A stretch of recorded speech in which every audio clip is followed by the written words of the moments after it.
Barnaby Jones, starring Buddy Ebsen. Also starring Lee Merriweather, with guest stars Lloyd Buckner, Christine Belford, Michael Blodgett. Special guest star Nico Menardos. Tonight's episode, The Loose Connection.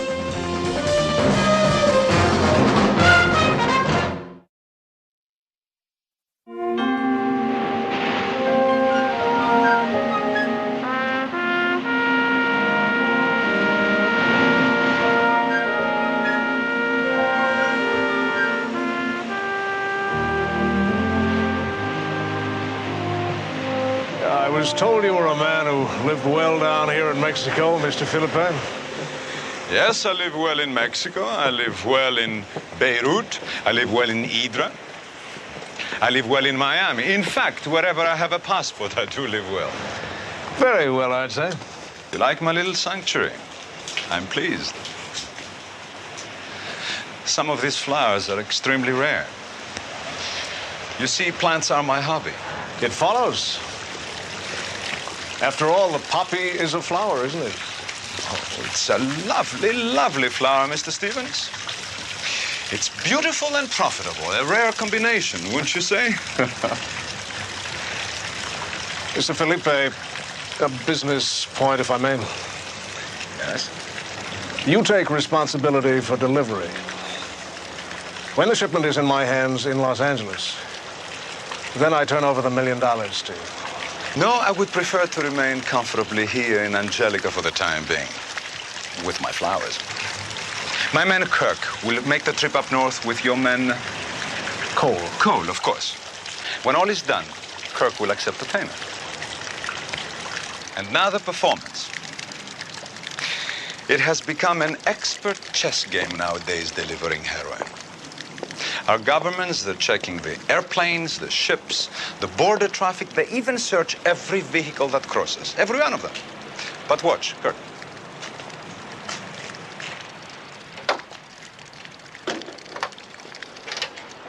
This container holds the water for the windshield washers. It's a reservoir. You see, American cars have all the comforts.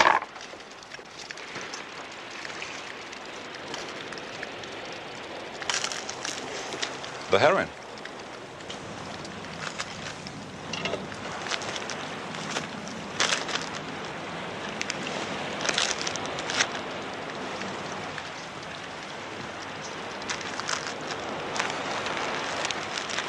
Very neat. Unless they check this car too closely at the border. This car will never cross the border. But this one will. Same model, same reservoir. Will be driven by a man above suspicion, a man that the guard knows quite well at the border, who comes to Mexico often, and who doesn't have any idea of the part he's going to play. And this is the man. His name is Barnaby Jones. He lives in Los Angeles. Comes to Mexico often. He likes Mexican food and enjoys fishing down here.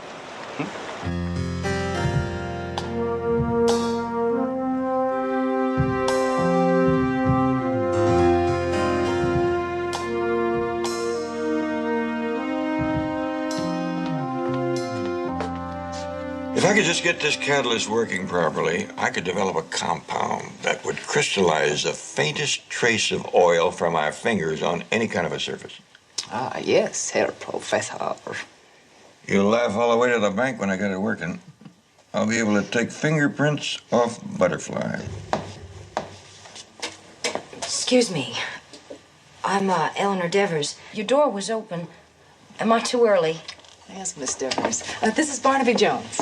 How do you do, Miss Devers? How do you do, sir? Oh, you're not early. You're right on the button. This is my daughter-in-law, Betty Jones. Hi. Hello. You said on the phone you were trying to locate your father in Mexico. Yeah, it's the first word I've had in almost 2 years. See, Dad just left home, Cedar Rapids, that is, and disappeared. Yeah? Thank you. Well, he was having a lot of business problems.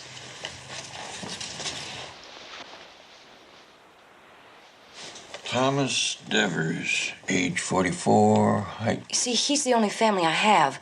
I just didn't have anything to go on until I got that letter I told you about from a woman who used to be my teacher. She'd seen Dad in Angelica out on the fishing pier.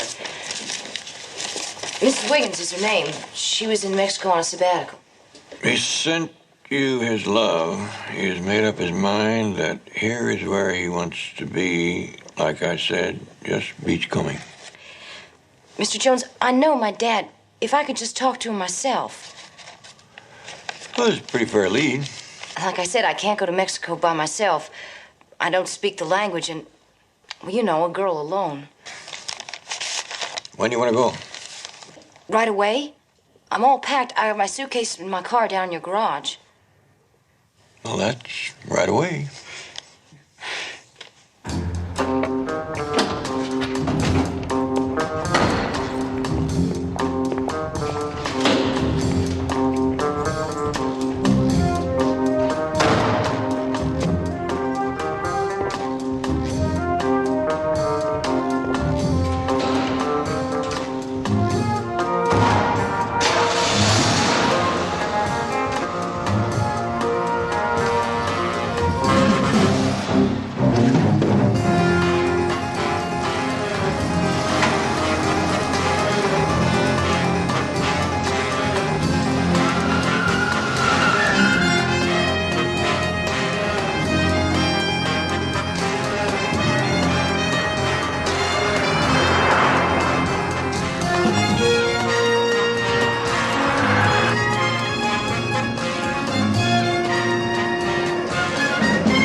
Okay, go ahead.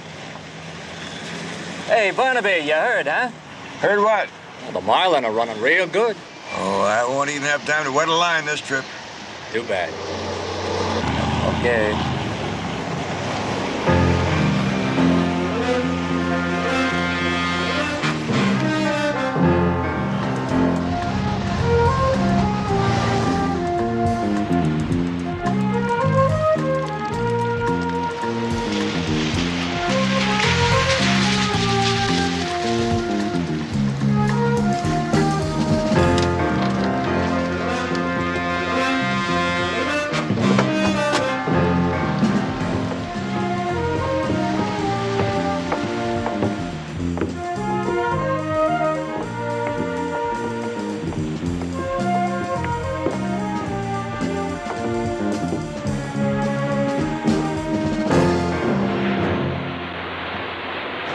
Senor. Buenos dias, senor, senora. You speak English? Yes, good fishing today. Nice weather. Yes, it is. We need some help. Good fishing. Yes, sir. Have you ever seen this man, senor? Sí. Oh, then you know him. ¿Dónde está el hombre? Oh, usted habla español, señor. Sí, él está por allá, sí. No, speak in English. Anglais. He come once a week. He fish. Tomás. Do you know where he lives, sir?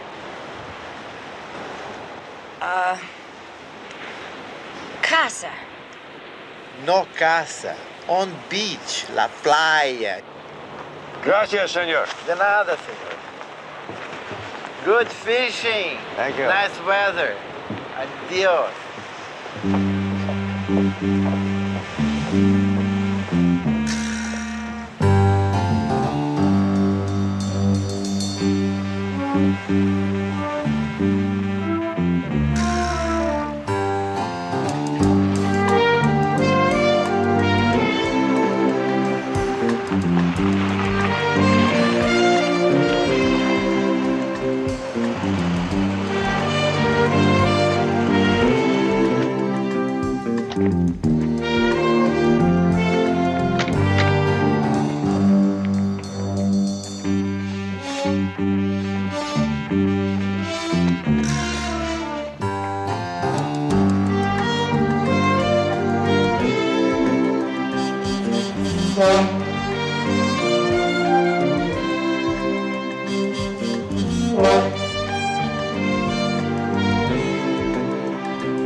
Dad?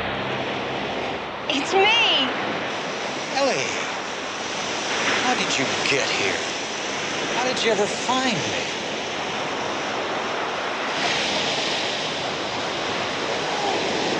There was a letter from Mrs. Wiggins. Well, I found you, and that's all that matters. Oh, I'm sorry. This is Mr. Jones. He helped me find you. Got it. Mr. Jones? I guess I have to say thanks. Well, you two probably have a lot to say to each other. I'll just take a look around. I'll see you later, okay?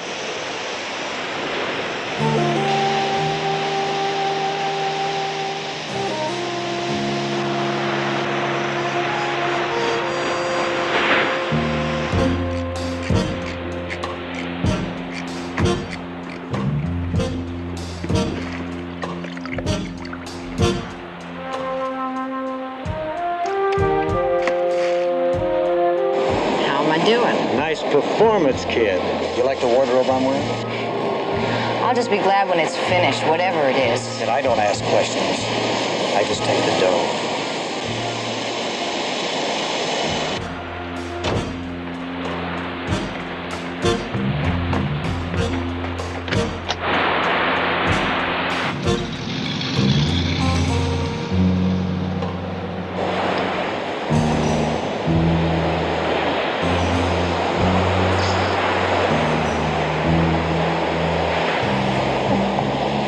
Seem very glad to see you. Yeah, but But not enough to come home with you. he said there's nothing back there for him anymore. Nothing. He's just given up, Mr. Jones. Could you take me away from here right away?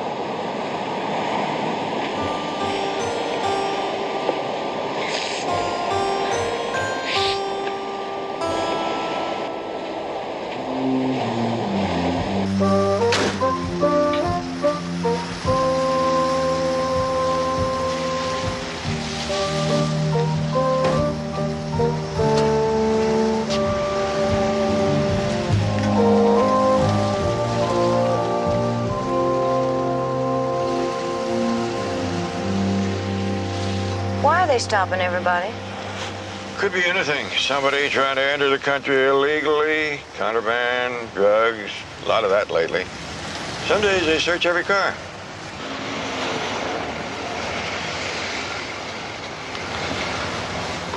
You an American citizen, sir? Yes, sir. And you, miss? Yes, sir. Would you mind opening the trunk for me, sir? I don't know.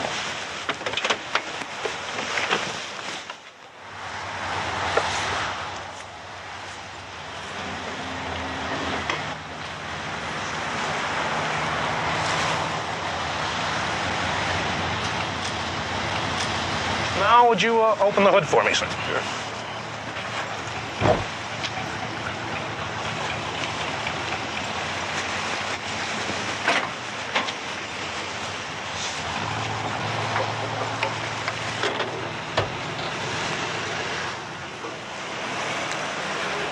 Fishing that bad, Barnaby? Found one, but he got away. Hey, Church, he's a good gringo. Okay, Barnaby, go ahead. Thanks, I appreciate that.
sorry. Are you two okay? Okay. It was all my fault. I wasn't even looking. I was thinking about something else. That's a good way to drive. My wife and I saw our first bullfight yesterday. Barbaric, absolutely barbaric. You know those fellas on horses that do the poking? Picadors. Will you pull on this fender? Yeah. Well, they started to stick the bull with those things. Bandoleros, pull out. Out, right. Out, right. I bought some tacos later. I bet it was the same animal. Anyhow, I took my wife down to the motel, and I was on my way to a drugstore. Bitters might help her. Bitters? Really? Thanks. Well, anyhow, I'm going to call up and get a tow truck, and we'll get this thing fixed right away, huh? Well, where's the phone around here now?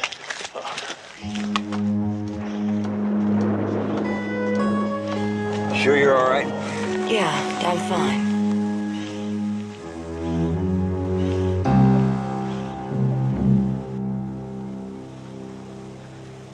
My insurance man in L.A. will contact you, Mr. Jones, and thanks a lot for not blowing your stack like other people would have. Well, Mr. Walters, if I'd thought blowing my stack could get that wheel fixed quicker, I might have done it.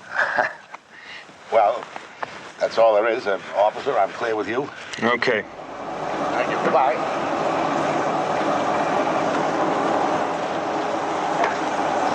Any problems? No sweat.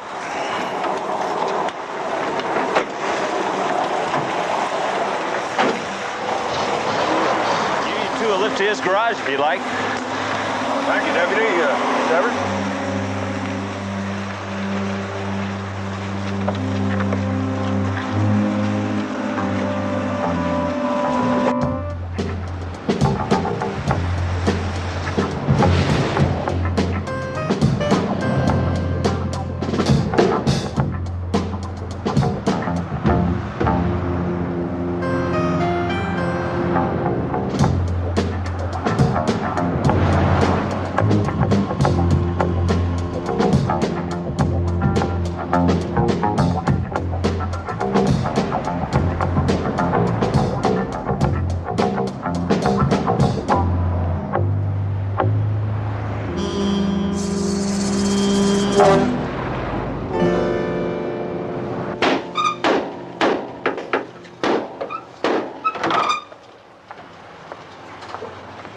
Shouldn't be too much longer.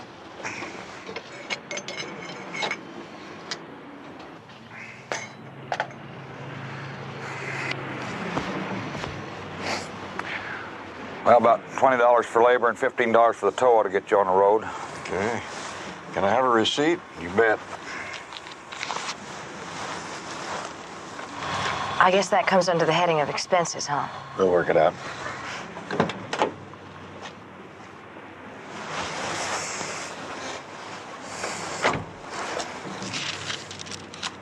Hey, Art. Thank you. You're welcome.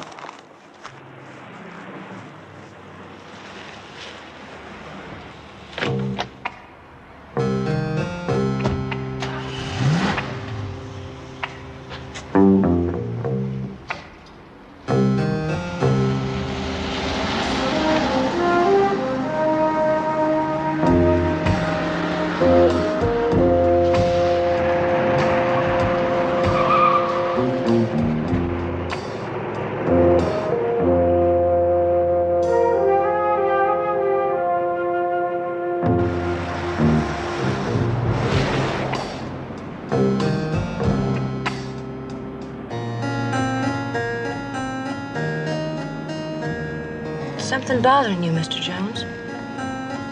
That green car's been following us ever since we left Mexico.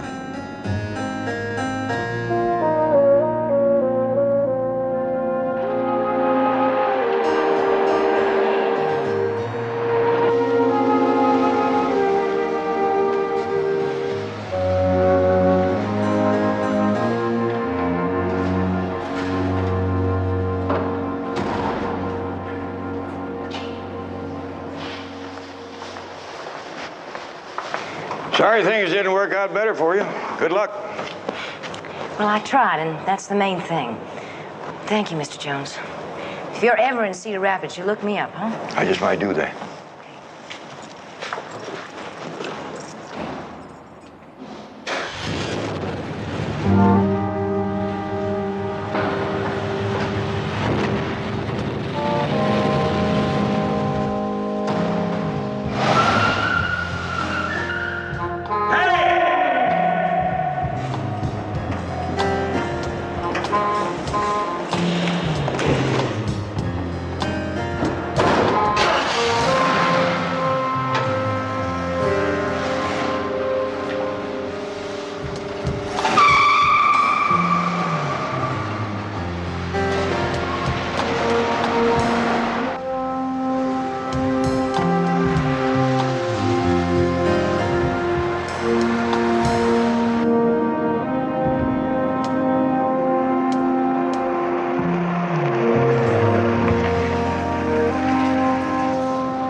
You make good time. Blue's a divine color on you. Yeah, except it doesn't match my red face.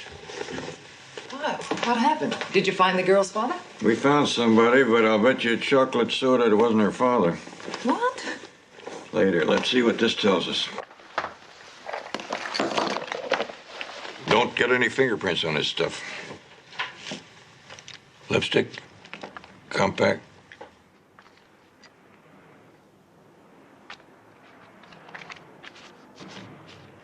What's that?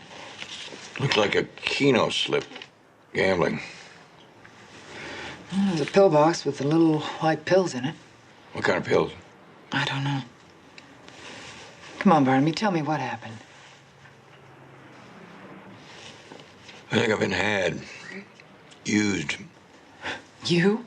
Yeah, the old gray fox. A chump. Well, how? By whom? I don't know. I don't know why yet. No, if I was a courier, The car. Be right back. Oh, Barnaby, what? Barnaby, wait.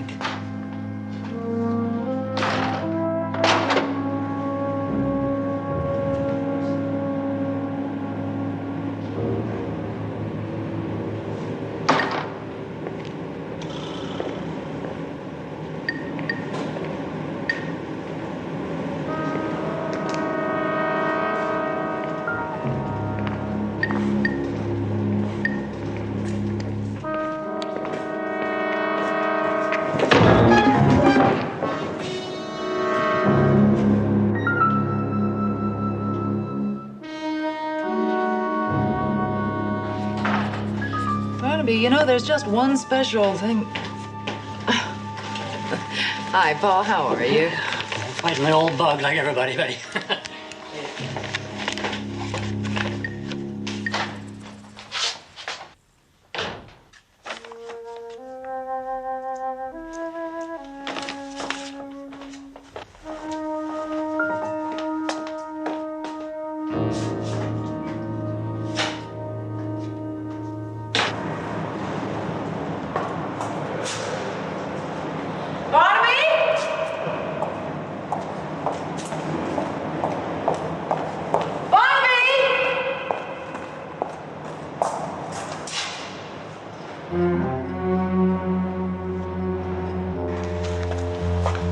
Barnaby?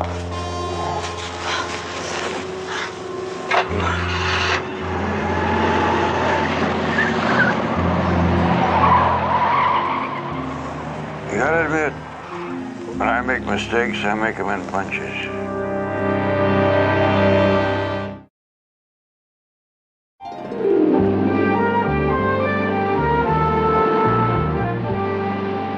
If they were after me, they've had their chance. It's got to be the car. Will you be sensible and be quiet and stop thinking about it? Dr. Reynolds says you're lucky enough as it is. Dumb luck make that. And that girl, this damsel in distress. Now, where do you think you're going? Call Pete down to the garage and tell him I'm on my way. Barnaby. And don't act like a worried daughter-in-law right now. Act like a secretary. Check on that license number, and maybe that stuff in her purse will tell us something. Honey, I'm okay.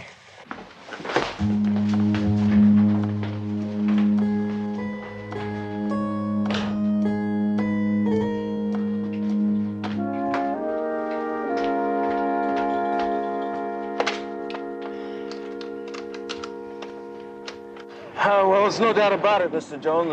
There's some scratches here there, wrench marks. And one hose connection loose on the container for the windshield washing fluid. Thanks, Pete. What's this all add up to? Drugs. Heroin, probably. Huh? Nothing. Thanks, Pete. The alkaloid content of the pills in her purse is diamond hydronate. What's that? Dramamine. Oh, for motion sickness. Yeah. Funny, she didn't seem to need any on the ground. For a plane, maybe? A boat? Where's the DMV report on the license? It's registered to a man, Harvey Conwell, 311 Fountain. There's no telephone in that name. Oh, and this Keno sheet. It's from a downtown Las Vegas casino. Oh, she does all kinds of gambling. 615720. Cards marked in ink. This number is in lipstick. Yeah, I thought possibly she used it to make a note for herself. Telephone number, maybe? Not in 6 numbers. Betty, get me Sunwest Air.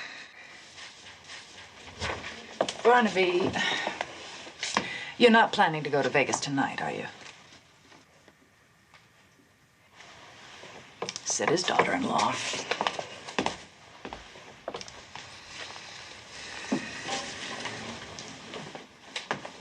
"615 could be a flight number, too. Sunwest Air? Hold on, please. Hello? I need some flight information, please. Do you have a flight number 615 or one leaving at 6:15? Flight 615. What time's it leaving?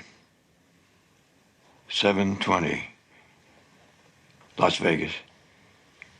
Thank you very much. Pretty smart cookie. About time. I'm on my way. Barnaby, you should be home in bed. Come on, now, let's get you home and resting, hmm? You mean you just want to drop everything for a little while? Is that what you're saying? What else can you do? Betty, every day some kid gets a taste of the needle because that poison is allowed to get into the country. Every day new lives go down the drain.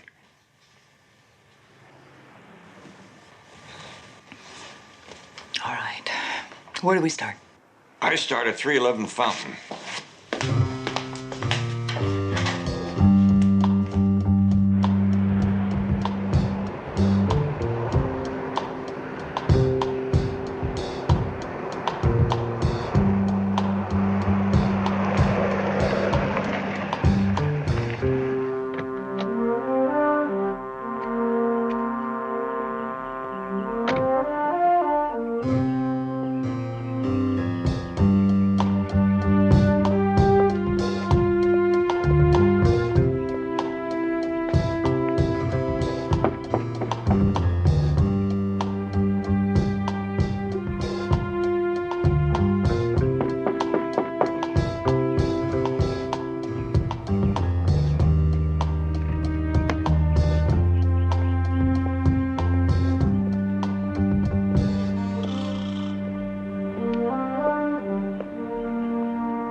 Jones' office. May I help you? Hello, Betty. Hi. I found Conwell, our friend's father. He's dead. Back of his head caved in. Call a lieutenant and tell him to come over to 311 Fountain. I'll call in the details to him later. Or are you all right? Sure. I'll be in touch.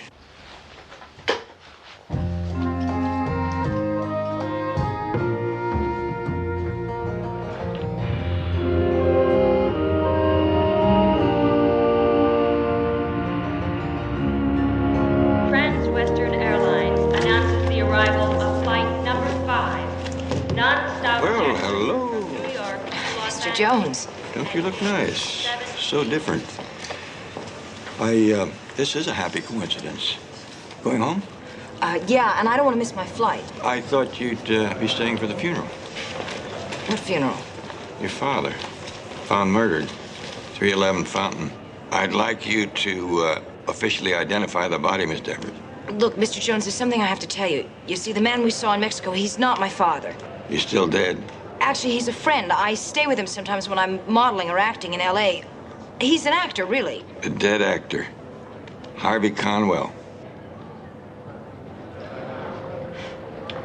Okay. You're a clever dude. You figured a few things out. But you've been paid, and that's all there is to it, Mr. Jones. Not quite, lady.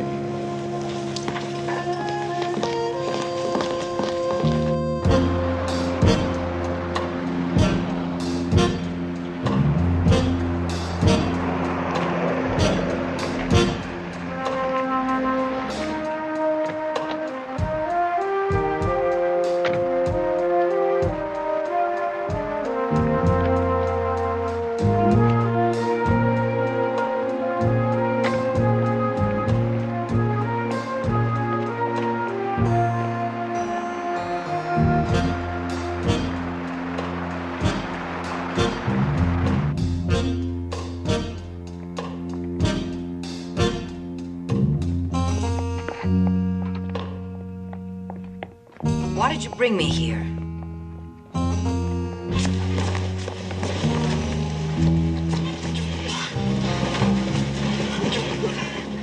Well, let's see what we have here. Looks like a classic case of withdrawal. You ever see heroin withdrawal before? They tell me it feels like your gut's full of worms. Hungry worms. Oh, please.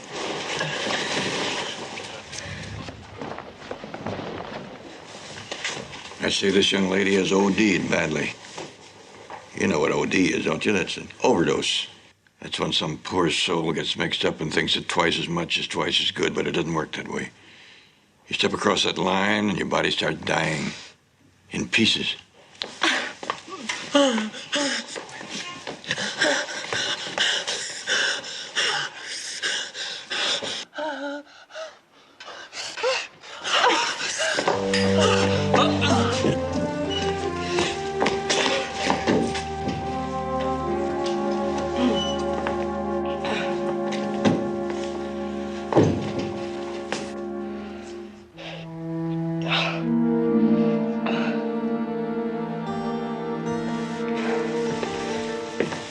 Mr. Jones.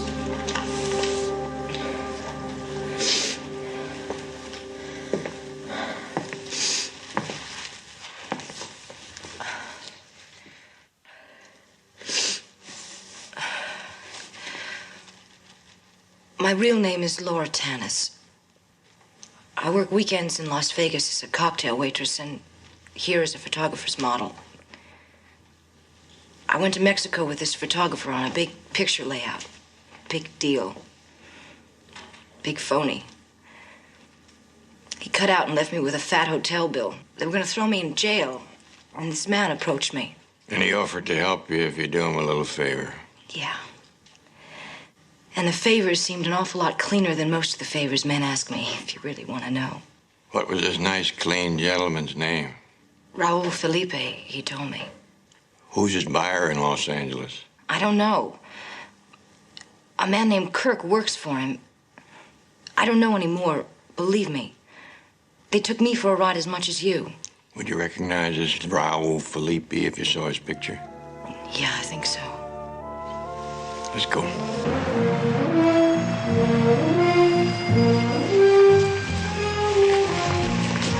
Where are we going? Police headquarters to look at mug shots.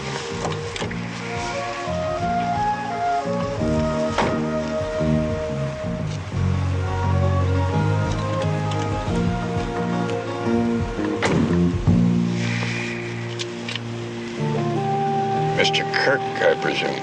You got it. Now drive.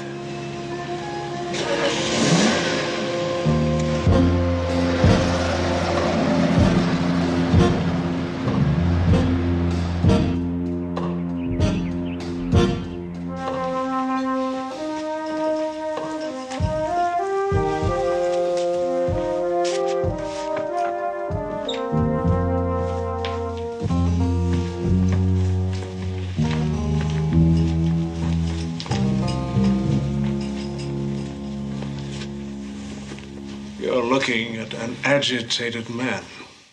I'll be direct. I want it back now. I'm not following you. What do you want back? You switched $1 million worth of my heroin. It belongs to me. If you want to go on living, give it back.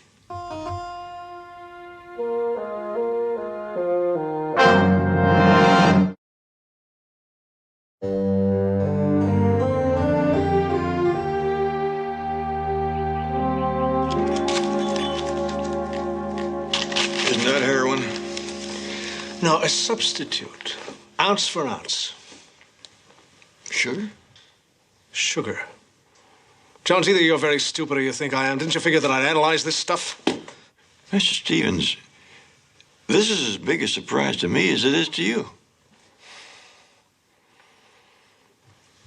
Kill the girl. Don't fool with her first, just kill her. No. Now, Mr. Felipe is going to be here soon, and I'm sure he's going to want to handle this himself. I want that stuff now. We wait for Felipe.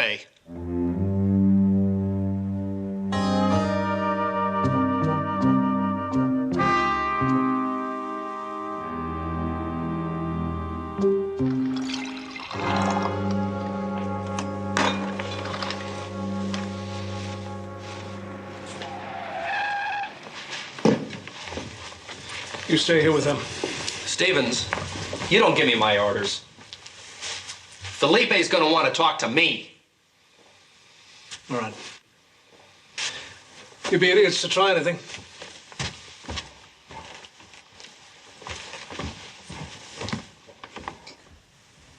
Eleanor, listen fast. We left Mexico with a fortune in heroin. Somewhere between here and there, somebody double-crossed somebody. But who? They think it's us. That's right. I want them to keep thinking that. Now, Eleanor, if you've ever acted in your life, act now.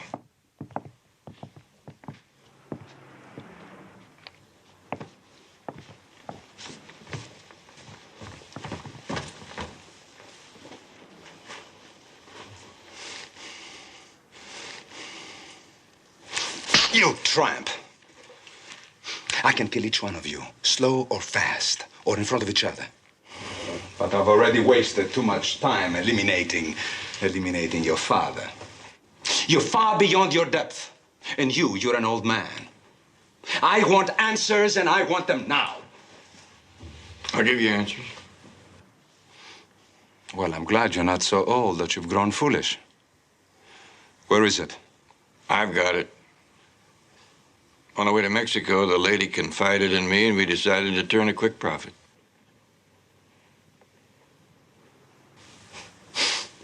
You two amateurs. You decided you want to turn a quick profit. $1 million is a pretty big temptation, even for a solid citizen like myself. So we switched sugar for the heroin and left the heroin south of here. He's already sold it, Felipe. This is just a stall to keep alive. Perhaps, perhaps not. You undoubtedly have a proposal for me. All I can offer at this time is your merchandise for our lives. I'll put it away, please. He's lying. And if they're not, and if you kill them, you've lost nothing. But I will lose $1 million worth of heroin. Give it to me. I only say please once.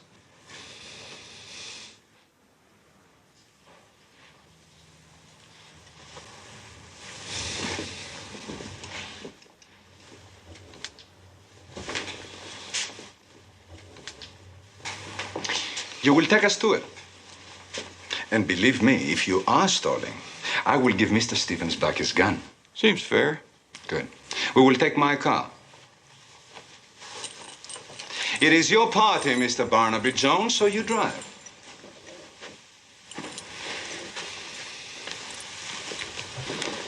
You two, you wait for me until I telephone.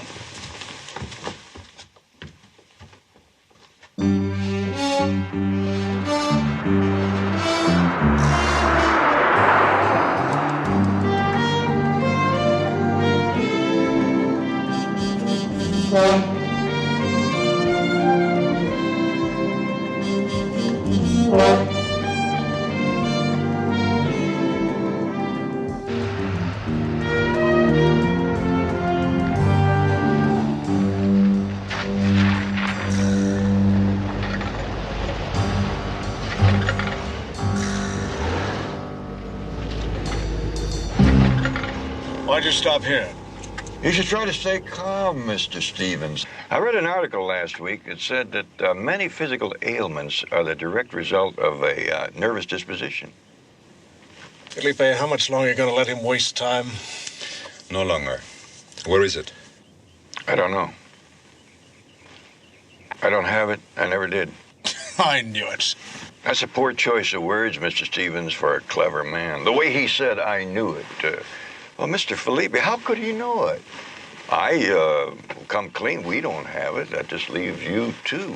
And, how could Mr. Stevens be so certain I was lying unless he has it himself? He's crazy. He's playing games again. The way I figure, the switch had to be made while our car was being towed to that service station. Your men, Cole and Kirk, had us under observation for every second, except for 1 minute while we were going through a tunnel. How much more of this garbage you going to listen to? A little bit more. It cost me nothing. And the story is fascinating. One more question. How do you set up something like that unless the accident is arranged and Mason, the tow truck man, is in it all the way? That character with a bellyache and the cameras, that whole scene. Yes, that really rankled. Expensive cameras. He ran around banging them together like he didn't know the difference between a lens cap and a light meter. A real camera nut would never treat his equipment that way. He didn't even take any pictures, just as insurance in case I sued later. No, those cameras were just props. And, of course, he was the one who called the tow truck. Am I filling in any holes for you, Mr. Stevens? Maybe we can sell this to the funny papers so the trip shouldn't be a total loss.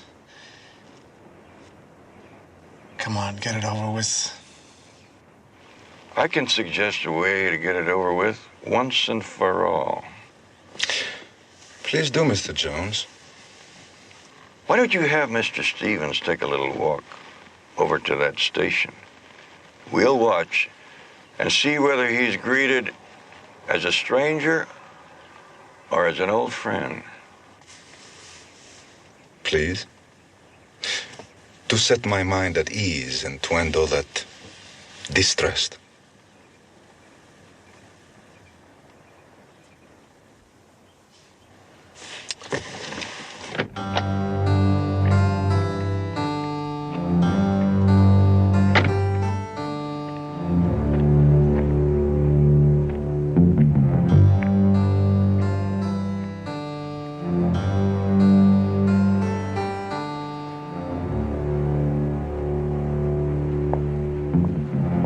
Mason, you don't know me. Don't pay any attention to me. Just keep on walking.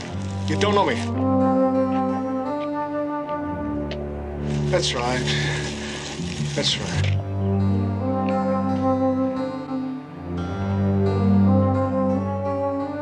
lose, Mr. Jones.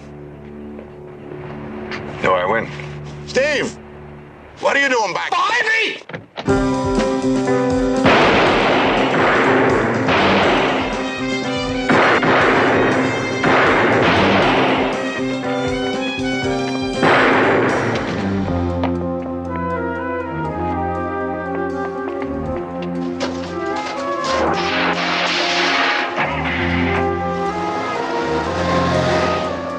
Get out.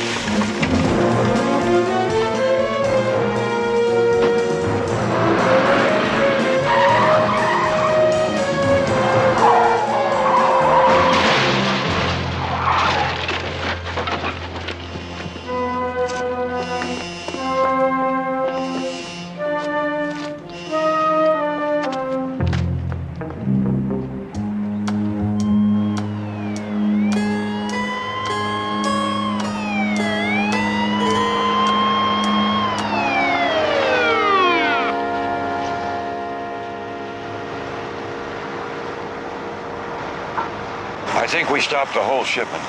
Looks like the real stuff. Worth a fortune on the street. You're gonna have to go with them now. I'll be testifying about you, Eleanor. Everything, including how you helped. Thank you. You know, I ran so hard for so long. It might be good to stop running for a while. Maybe I'll figure out where I belong. You belong where you earn your way. This may cost you time, some hurt, but you're gonna be all right. I think you're gonna be fine. Thanks.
Barnaby Jones, starring Buddy Ebsen. Also starring Lee Merriweather, with guest stars Gary Lockwood, Milton Selzer, special guest star Penny Fuller. Tonight's episode, The Platinum Connection.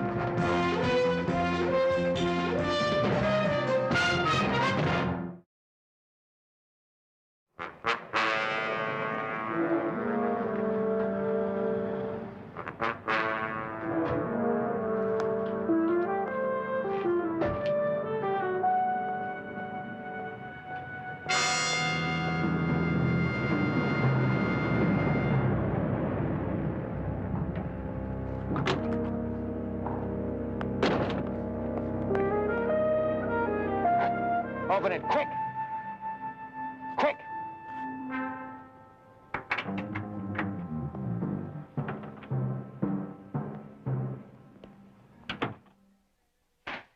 Mr. Bowers called, Mr. Turner. He wanted to talk to you about the arrival of the new... right there. Touch that alarm button and you're dead. You better do exactly as he says, Mary. You, take your hands behind your back. Come on! Lee, you got a key to that closet? In the middle drawer of the desk. Is this really necessary? Do it! You can tape her mouth, too. Mary, I'm sorry.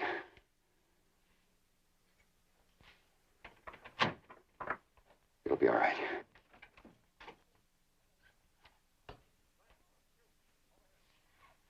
Lady, come on, you, over here. Come on, move it.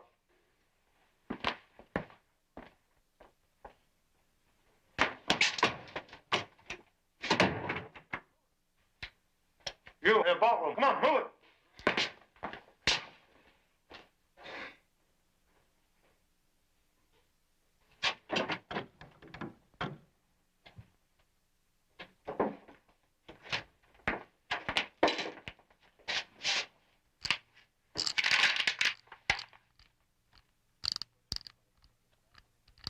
Ever want to torture somebody, stick this mask on. My voice okay? Good.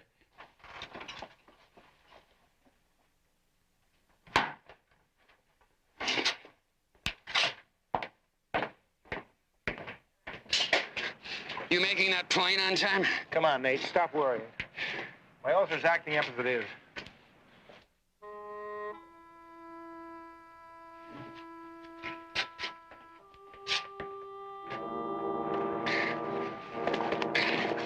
Now just drive careful.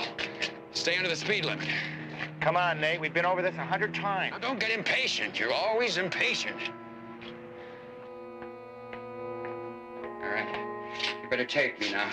I'm making it more realistic, Nate. What?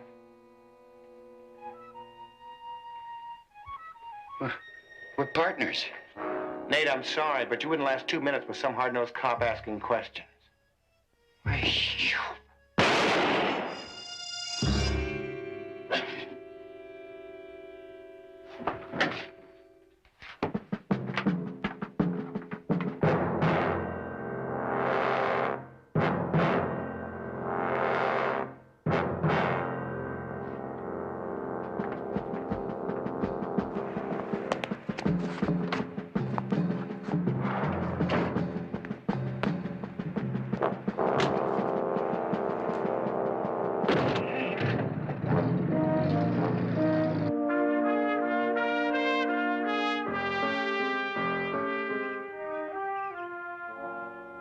Nah. Quite all right. Yeah, business has to go on. Commitment's all that. Yeah, besides, it wouldn't be... If you're not free for dinner tonight, I'll strangle Mitch. Shock? You gotta be kidding. There's no word to describe the way I felt. I was in New York meeting with Zinnemann's fire when I got the word. You betcha, Frank. Anytime. Bye-bye. Yeah, that phone rings again, I'll climb the wall. Scotch and soda. With a twist, right? Hey, look, girls, help yourselves to the bar. Smitty, George, lend the ladies a hand. It's get acquainted time. Come on.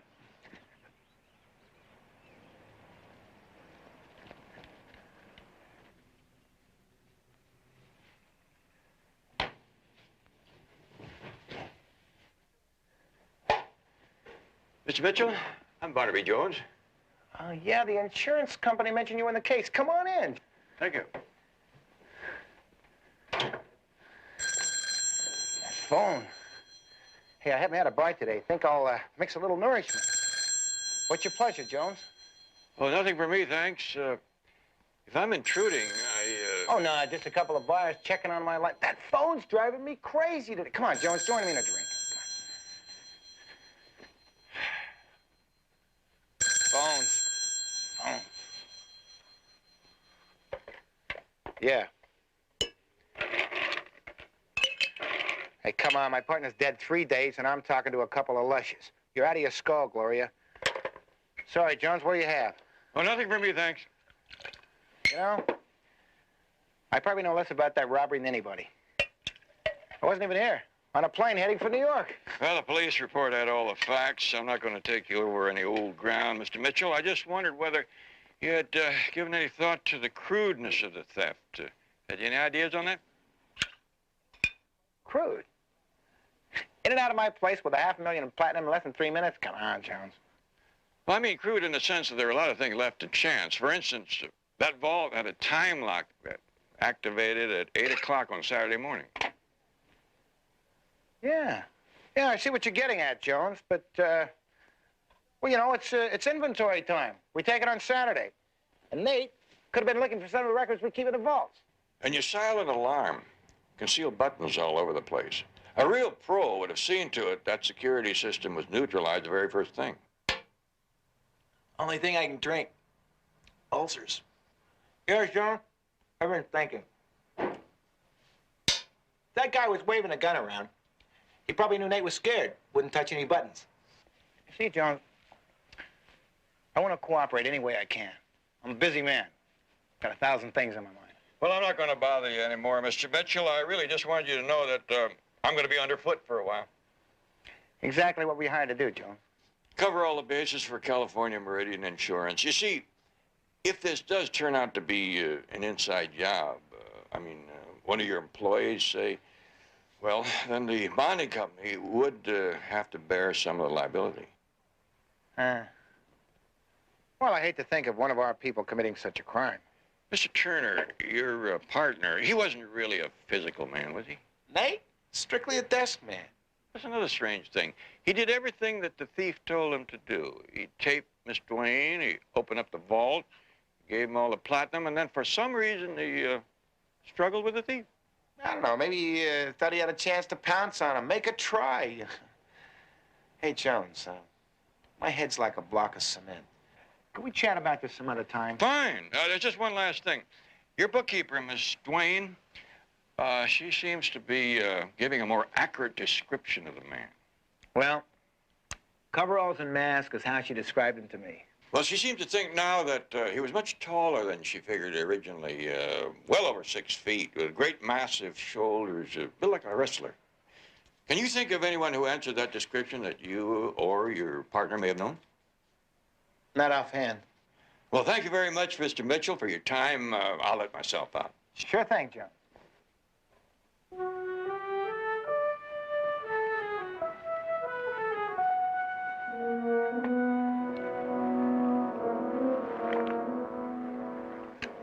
Feel like a wrestler.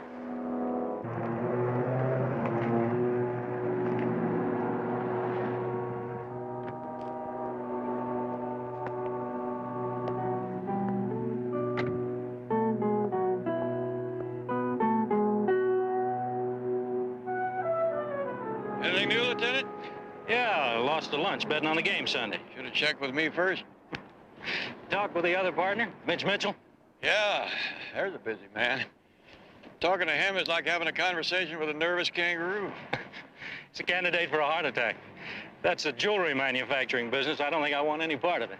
You want to lose another lunch, Lieutenant? I'd like to bet that this was an amateur job.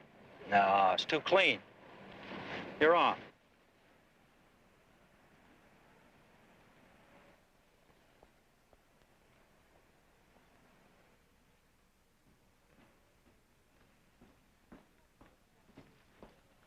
Did you talk to Mitch about the cloisonne in Animal, Sam? Too competitive, he says. Buys a $500,000 in platinum and says enamel too competitive? Go figure that out. I'll talk to him first chance I get. If you can catch him in one spot long enough.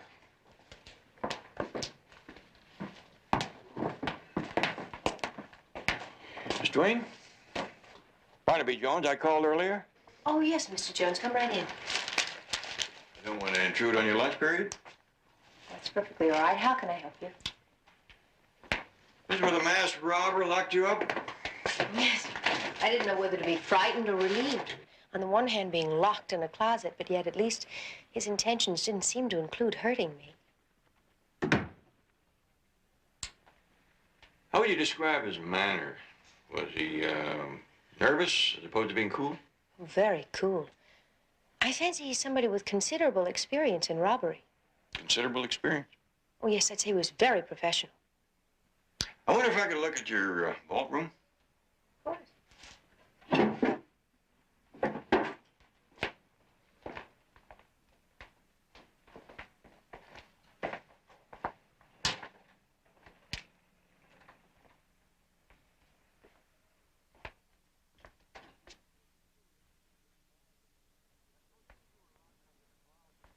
I suppose since you were locked up in the closet in there, you didn't hear much of what happened out here.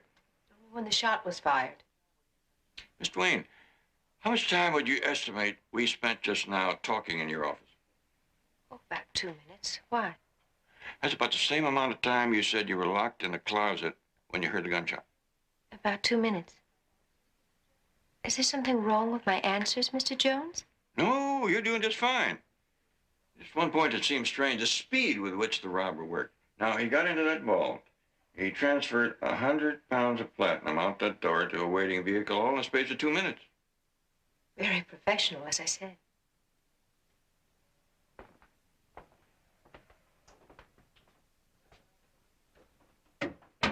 I get out that way?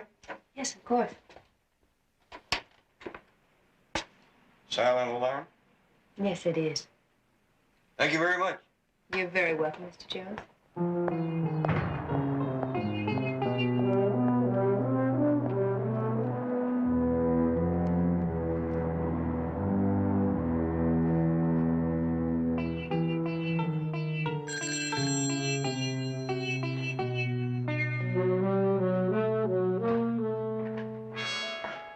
No? Oh, one moment. It's Sweeney. He doesn't like his discount. Now hang up on him. All right, tell him everything's taken care of. A new billing will be sent to you, Mr. Sweeney. No, it's our pleasure. Goodbye.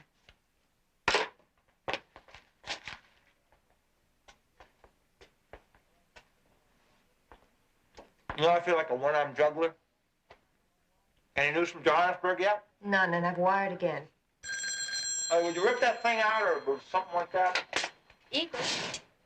Yes, he's, one moment. It's too late. You'll have to talk to him.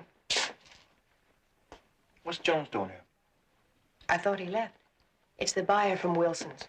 And that's how it all starts. A sheet of paper. Oh, it starts long before that, Mr. Jones. Long conferences on trends, availability of metal stones, feelers out to the buyers. You work mostly in gold? Gold's a staple, never out of fashion. I understand you've been with the company a long time. 14 years. Started off with just 3 of us. Mr. Turner, married back then myself. A nice family feeling. Mr. Mitchell came in 9 years ago as salesman, then bought in. You know what's curious to me, Mr. Benson? Why so much platinum on hand? That was Mr. Turner's idea. Before it goes up, he said. I said, speculating in the jewelry business is bad luck, and it was.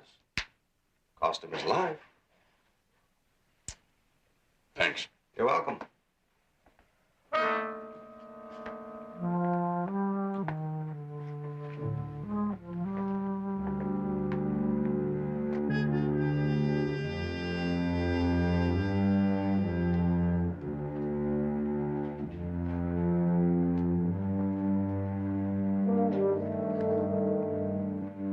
They know very little. What are you talking about? The police and Mr. Jones. They really know very little.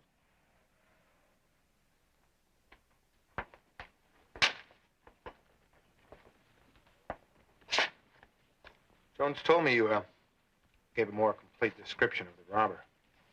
Yes, I was a little confused when I first described him, remembering just that terrible mask, but I became more composed after Mr. Turner was buried. He was really a very big man, almost a head taller than you. Much, much heavier. You know, Mary, I'm going to be depending on you a lot more now. Running the company alone. I want you to take on more responsibility. Of course, Mr. Mitchell.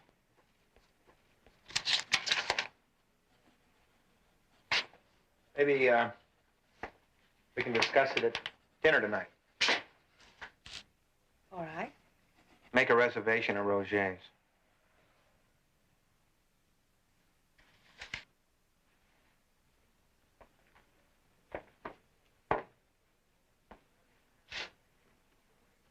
You know, the insurance company may be looking for ways not to pay off on the platinum.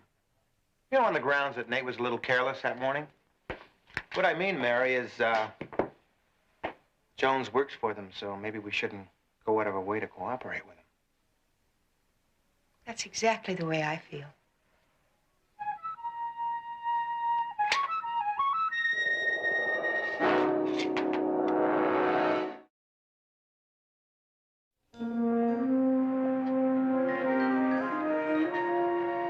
I could win a Pulitzer Prize. Yeah. You want one? Oh, no, thank you. My waistline would never forgive me, but I will take a sip of your lemonade.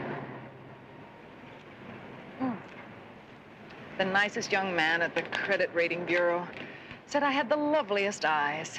That's a sign he has good judgment. Did you get into that list I left you? I checked all of the employees you circled. Nothing yet. What about Mitchell? Did you double check him? Yes. He was on a flight to New York at the time of the robbery. Flight 522, departure 8 o'clock, with 2 stopovers, Salt Lake City and Chicago. Stopover? Arrival, New York, 3:42. One look at Mitchell. It's hard to see him taking anything but direct flight. You know, I've been trying to put myself in the place of that thief. If I were a professional, I would have grabbed that bookkeeper the minute she opened the place. Then I would have seen to it that all the alarms were cut off and sat there and waited for one of the partners to show up. Which leaves you with your amateur theory. I'm babysitting $500 million worth of platinum. Did I make a connection before the robbery? Talk to a fence? Likely not. Fence would have been too smart to talk directly to a non-pro about a robbery that hadn't happened yet. If I'd gotten caught, I might have pulled him down too. You'd have some idea of what your next move would be. Sure, I'd have asked around, look for a middleman, maybe even somebody on the lowest rung of the ladder. That lowest rung might be a good place to start.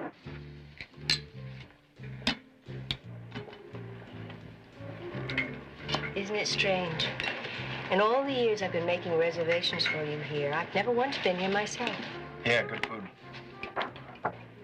I envy your life, Mr. Mitchell. Knowing everybody, able to mix with any company.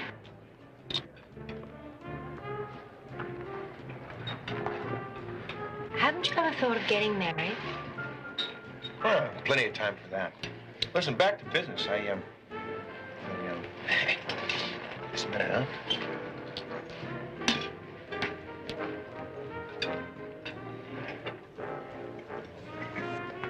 Mind if I use your phone, Andre? Help yourself.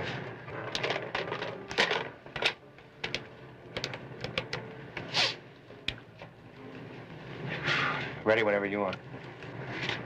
Powerhouse on Olson Road. Exactly midnight. Who am I meeting? I'll have him with me. Doesn't leave me much time. I have to leave now to pick it up. Midnight, or it's off.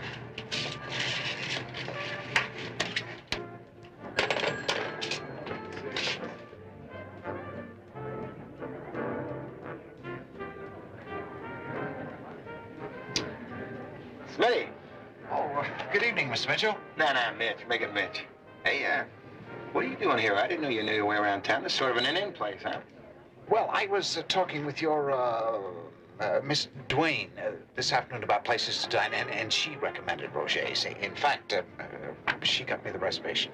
Hey, well, listen, just tell the maitre d' it's on me.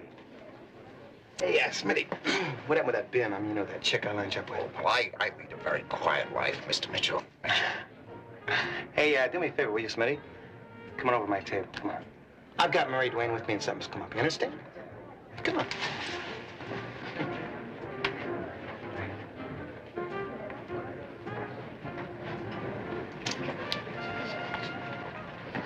You two know each other?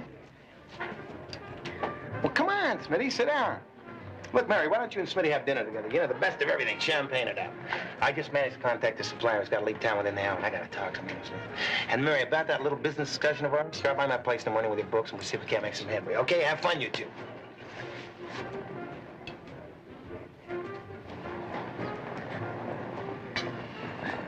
Did you tell him yet? No. But I think it's beginning to penetrate. Maybe we should just get it over with. Didn't you say patience was an important part of your plan? Let's not rush things.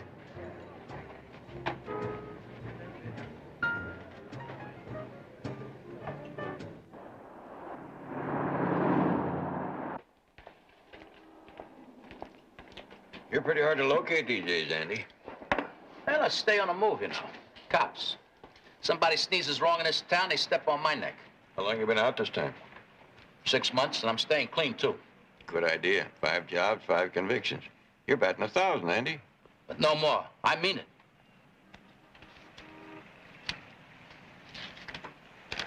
$50? I want you to pull a small job for me. What? A hypothetical job.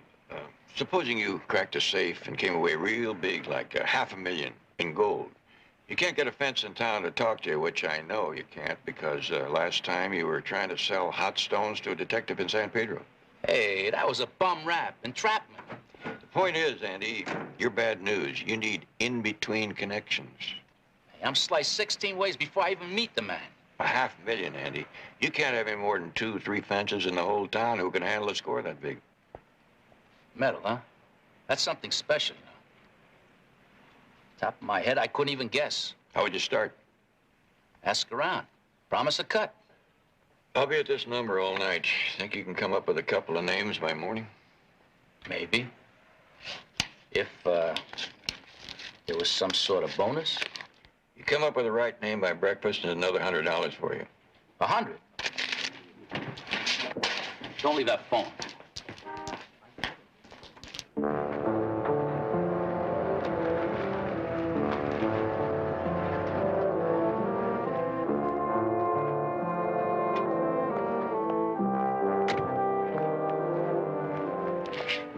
Come on, get that stuff moved in here. Hey, wait a minute. Where's the fence? He wants it delivered. And certainly not in that van. Well, nobody spotted that van. Look, Andrew. Come on. Stop talking and start unloading. You know, I don't like this. You said whoever it is would be here with the cash. It's waiting. $250,000.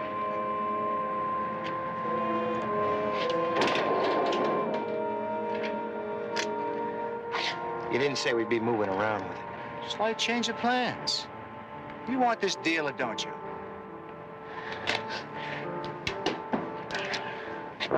You know what I want is a personal meeting, like where's the cash and that type of thing.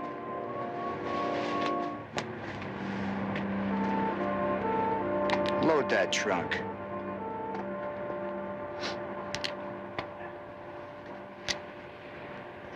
There isn't any fence, is there? I mean, there never was. Load it. Why so greedy, Andre? You're beautiful.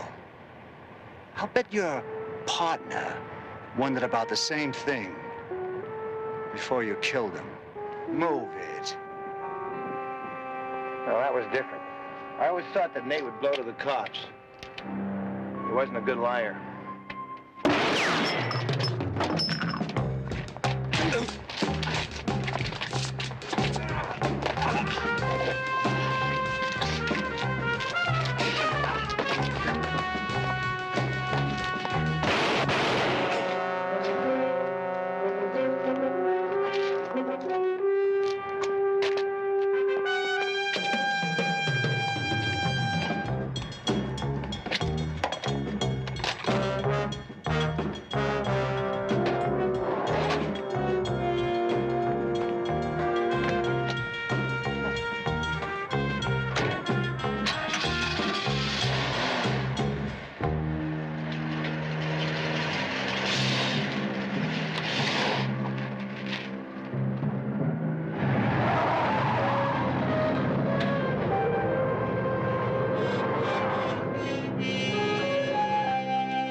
You thinking of retiring? A couple of these I might be able to. What brought you down here? Somebody slipped me the word that Roger might be a good man to talk to. I was on my way to see him when the news came in. Who slipped you the word? Andy Burns. That's all he had. Looks like I bought the name of a dead man. What'd the coroner have to say? Well, sometime between 11 and 3. Watchman down the way thought he heard backfiring around midnight, so that should be it. Ever hear of Roger fencing? No, it's percentage man. Maybe he was here fixing price and the thief didn't like it.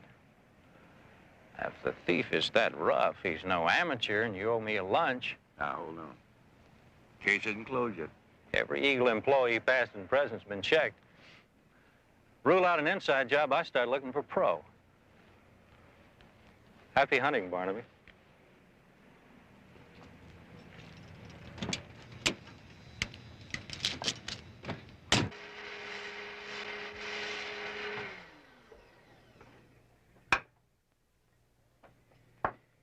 There you go.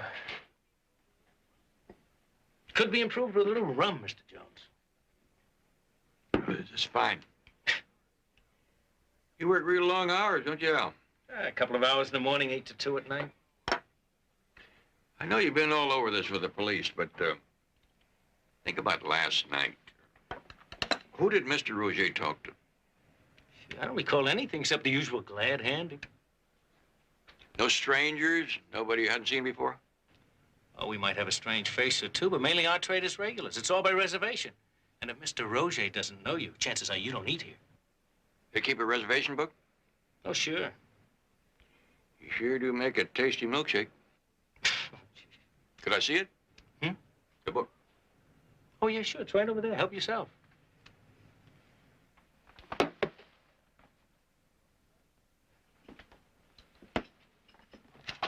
mostly all steadies. Do they have a private listing for reservation? Not that I know of. Mitchell. Is that Mitch Mitchell? Yeah, he runs a jewelry business. Party of two. Do you happen to remember who was with him? Oh, did I?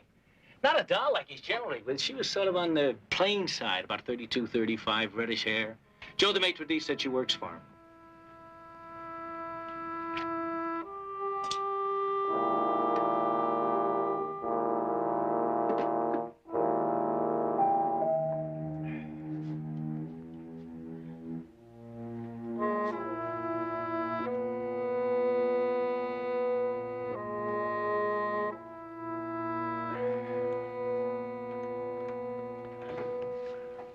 Mary. You told me to come by this morning. Right. Come on in. I had a terrible night last night. Want a drink? At this time of morning? It's not exactly a drink, you know. Lime, clam tomato juice, pepper, raw egg, and a little vodka. No, thank you. You know, Mary, I'm not exactly in the mood to work today. Why don't you just go on to the office? Were we really going to work or just talk? You always seem to be on the verge of talking about something, but it never gets very far before you're off and running again. Yeah. That talk. You know, Mary, you're really a very attractive girl. And why don't we start out by being honest with each other? Now what? Hey, make yourself comfortable.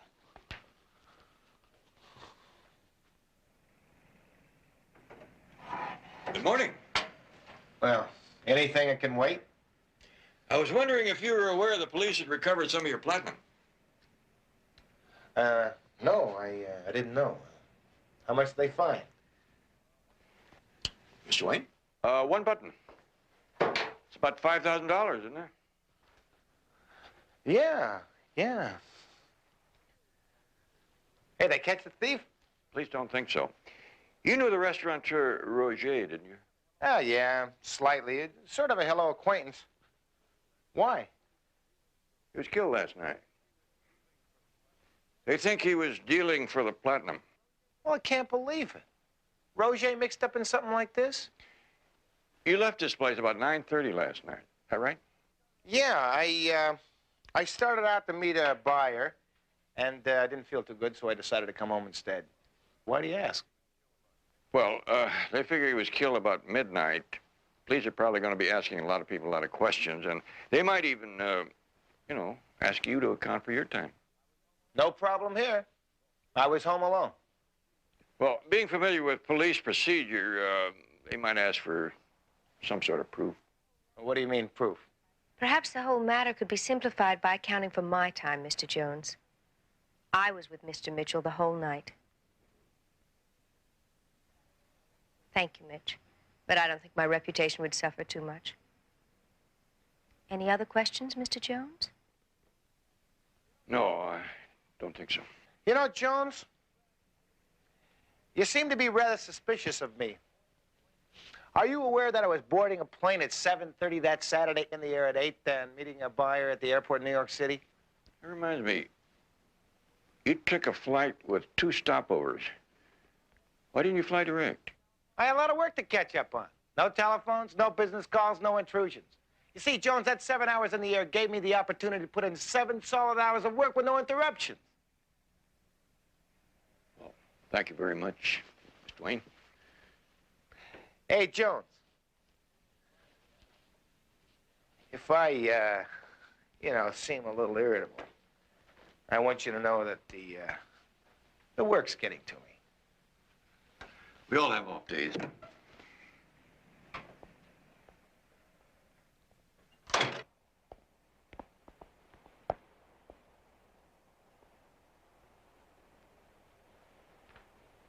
You're quite a girl, Friday.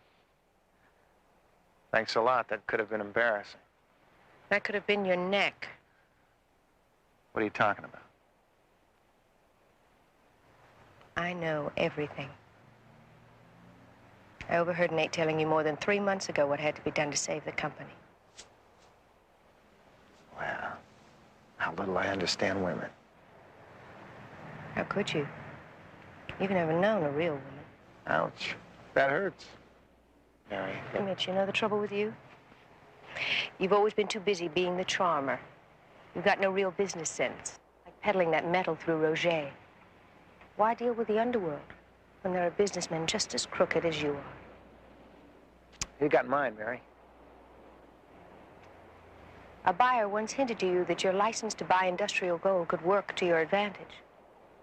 Can't recall him. Yes, that was the day you were busy hiring a new filing clerk, partial to wearing miniskirts and tight-fitting sweaters.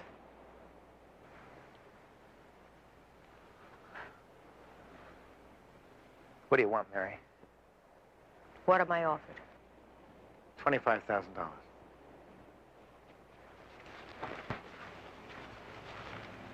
That's a reasonable figure. I'd hoped I'd be worth more than that to you. Well, I must admit, Mary, I don't understand you. I know you don't. Mary, what, I mean, when you knew what was going to happen, what were your real feelings? At first, a sense of shock. And I don't know. It excited me. Something happening I wasn't prepared for. When Nate was shot? Again. Fear of you. And then... you're an exciting man, Mitch.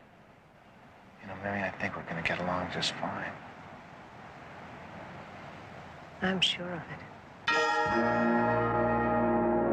She was lying, Betty.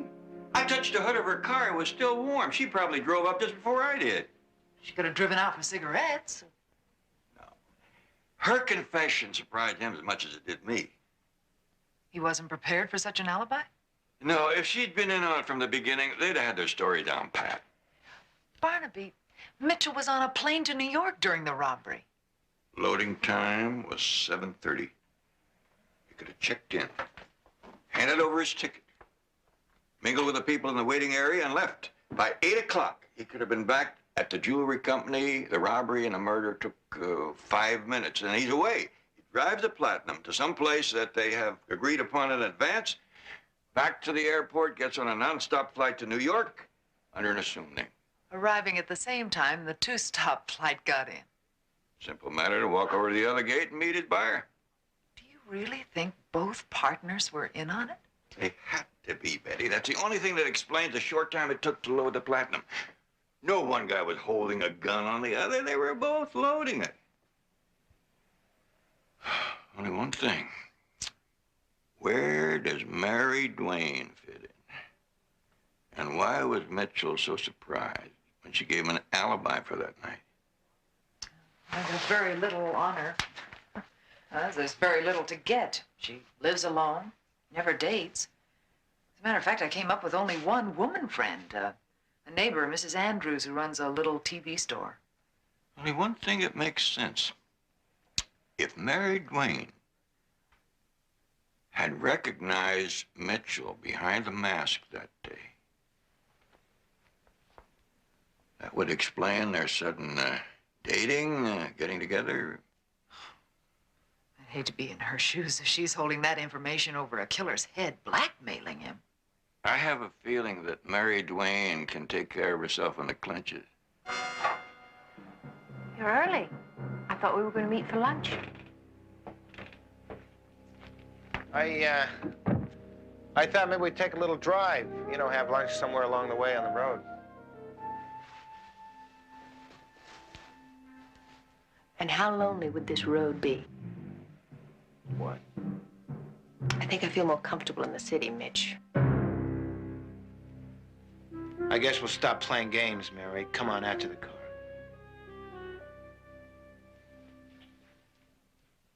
Oh, listen, before we go, this might interest you.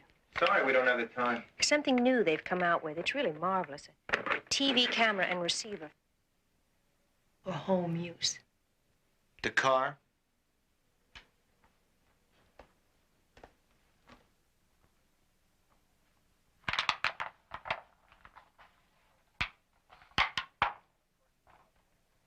If we want to torture somebody, stick this mask on them. My voice okay? Good. See if the van is positioned right. I knew it would happen that morning. Nate asking me to be sure to open early, and you supposedly on that plane. It was an hour-and-a-half tape. I had it fixed and running before you and Nate even went into your act.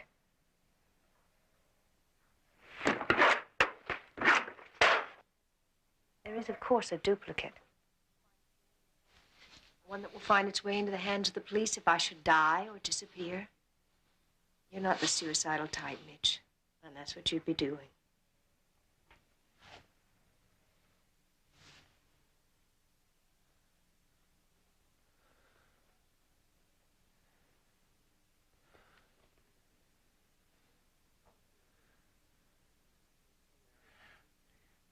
You know, Mary, you must feel real pleased with yourself.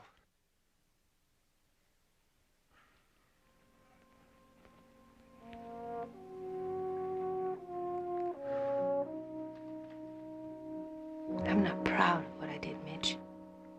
I thought about it and thought about it. Told myself it was crazy. And I think way down deep, I thought it was a way of getting closer to you. We worked together for so long, Mitch. I did have feelings that I couldn't help but think of you. Often. And I knew you'd need help from the beginning. I'll be sharing all your problems now. You're my problem. Oh, no, you mustn't think of it like that. It's a game. Thrilling and exciting. And what's ahead is exciting.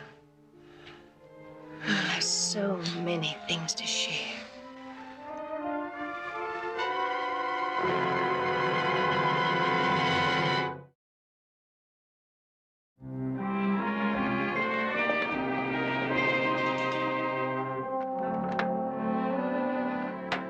Note how compact this camera is.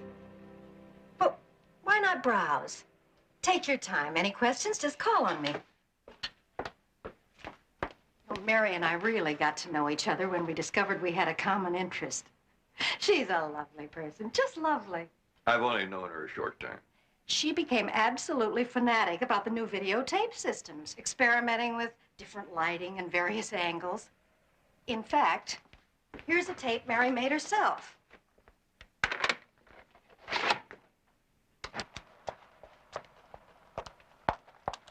She shot this through a mirror. She was constantly experimenting. Through a mirror. Well, Mary claimed you could use a mirror with self-conscious subjects, like my grandchildren. Now, you try to pose grandchildren. Miss Andrews, would it be difficult to make a duplicate of a tape? Now, that's strange. You're the second person within an hour to ask that question. We'll find the second who was the first. Well, maybe you know him. Mr. Mitchell, he's Mary's boss. Mr. Mitchell. Did Mary make a duplicate recently? She sure did. But as I told Mr. Mitchell, I never saw it.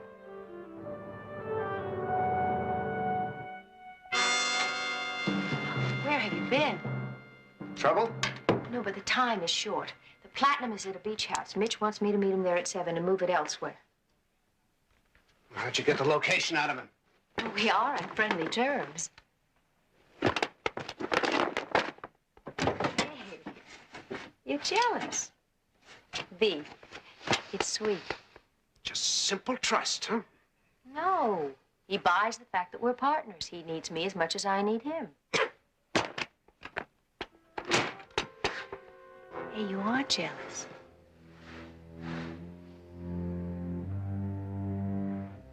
I like that.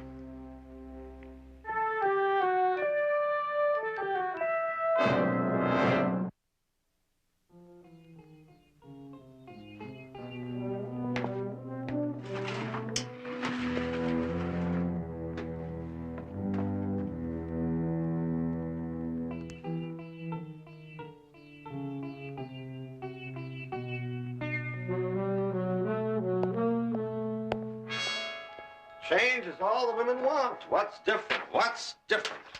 Mr. Benson, these security mirrors, they're all fixed in place, aren't they? I mean, usually. They're supposed to be. I see that one's moved around. Thanks. Mr. Wayne's office looks like a windstorm today. Yeah, Mr. Mitchell was in here looking for a package Mary left. What kind of a package? He just said it was small. Mary put it away for safekeeping. Did you describe the package? What size? Well, about so. You know the package?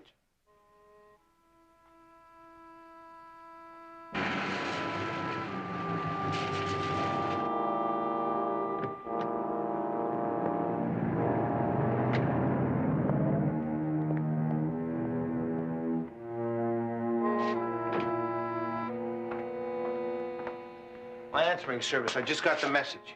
Just a second. The service said you mentioned the package. I can't stand designing jewelry I don't like. It's not modern. It's tasteless. Sam, you found a package I was looking for? What's so important about a little package? Mr. Mitchell, it's not healthy for a man to be so intense. Today's troubles you laugh at tomorrow. Sam, you find a package or didn't you? Yes. I was returning a file to Mary's office, and it was so messy, I decided to neaten it up. Well, just show me, okay? I mean, it's not important, and maybe it is important. I don't know. It's not in Mary's office. What? I've got it right here. I found it behind a box of staples in the bottom of the back. Well, thanks, Sam. She's in a hurry.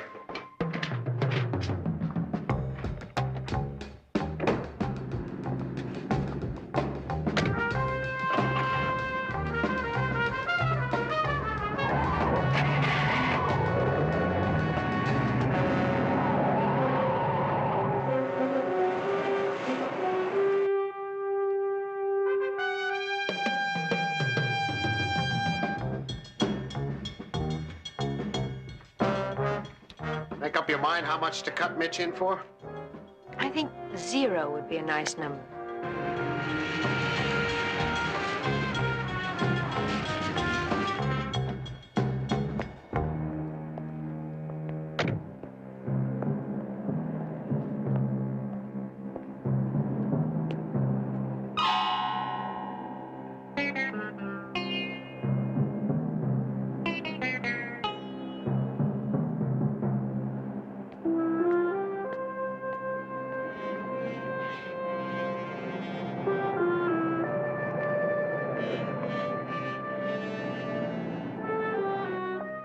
How long will it take disposing of it? 6 weeks, no longer.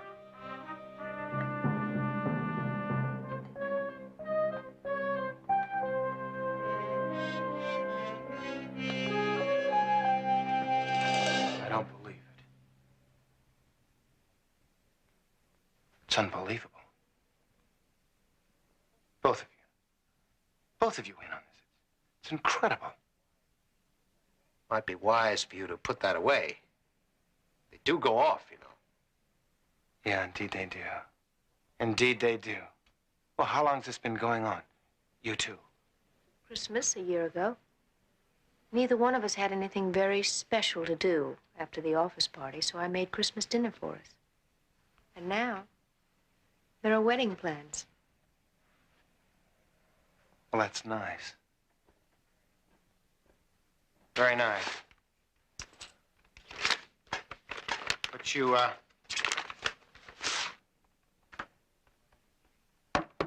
might have to change those plans.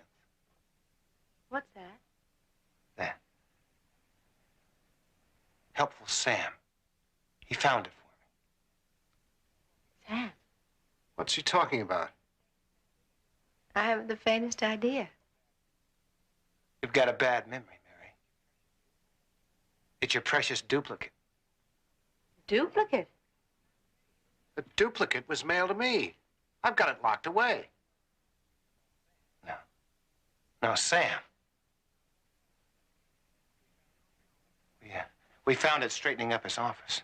So don't tell me this isn't it. That's right, Mitch. It isn't. Dropped a gun.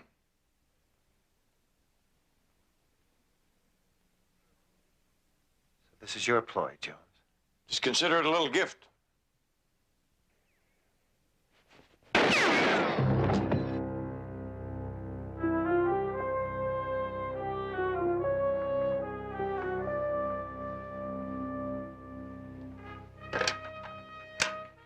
Another gift for you, Miss Dwayne. You'll be happy to know that your friend Sam is still your good and firm friend.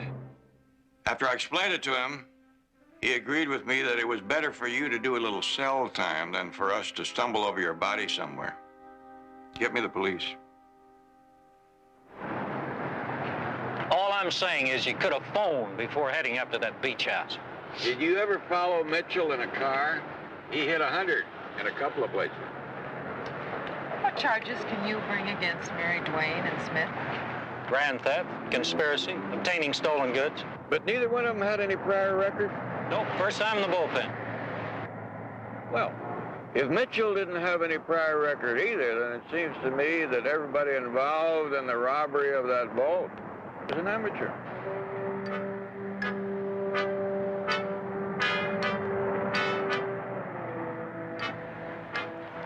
Yeah, that's, I guess that's one way to put it. You know, Lieutenant, maybe you ought to stop betting lunches.